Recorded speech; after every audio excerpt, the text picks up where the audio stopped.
Setiap hari, air menjadi bagian yang tidak terpisahkan dari kehidupan masyarakat, mulai dari mandi, mencuci pakaian, memasak, hingga kebutuhan rumah tangga lainnya. Sebagian besar aktivitas tersebut bergantung pada ketersediaan air yang berasal dari dalam tanah.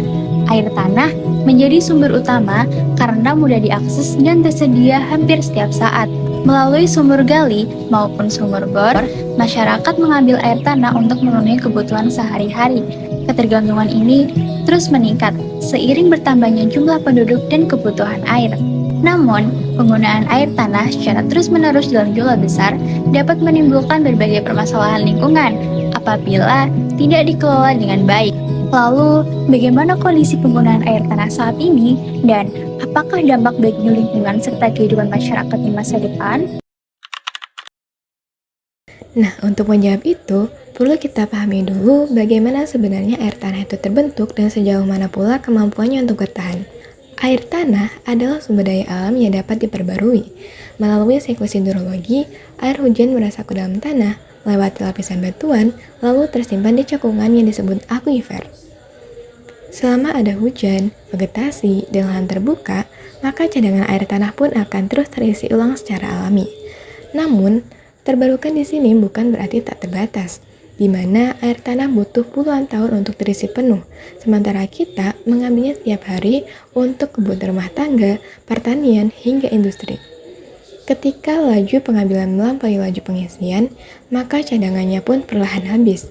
Dan ketika tanah kehilangan airnya, maka kehilangan pula untuk penopangnya. Dan faktanya, pada tahun 2023, Pantura mengalami rembesan air laut hingga mencapai jarak 20 km. Didukung dengan data dari Badan Riset, di Pantura terjadi penurunan tanah yang bervariasi dengan kenaikan muka laut hingga 4,3 mm per tahunnya akibat eksploitasi air tanah. Di Jakarta, bahkan tercatat sebagai salah satu kota dengan penurunan tanah tercepat di dunia. Dan jika tak ada perubahan, maka 95% wilayahnya bisa terancam tergenang pada tahun 2050. Kondisi ini semakin parah ketika lahan resapan terus menyusut dan membuat siklus hidrologinya terganggu, sehingga memicu bencana banjir di musim hujan. Ketika air tanah terus diperas tanpa henti, alam mulai mengirimkan sinyal bahayanya. Dampaknya tidak lagi menjadi cerita masa depan, melainkan realitas pahit yang harus dihadapi masyarakat hari ini. Secara lingkungan, kita menyaksikan penurunan kualitas dan kuantitas air yang drastis. Sumur-sumur warga yang dulu jernih, kini perlahan mulai mengering atau berubah warna. Di beberapa wilayah, pengambilan air tanah secara masif bahkan memicu penurunan permukaan tanah. Dampak sosialnya pun tak kalah nyata. Krisis air bersih memicu beban ekonomi baru bagi warga yang terpaksa memelihara jerikan demi kebutuhan air. Jika pola konsumsi ini tidak segera berubah, bayang-bayang kekeringan ekstrim dan hilangnya sumber kehidupan akan menjadi ancaman nyata bagi kita semua.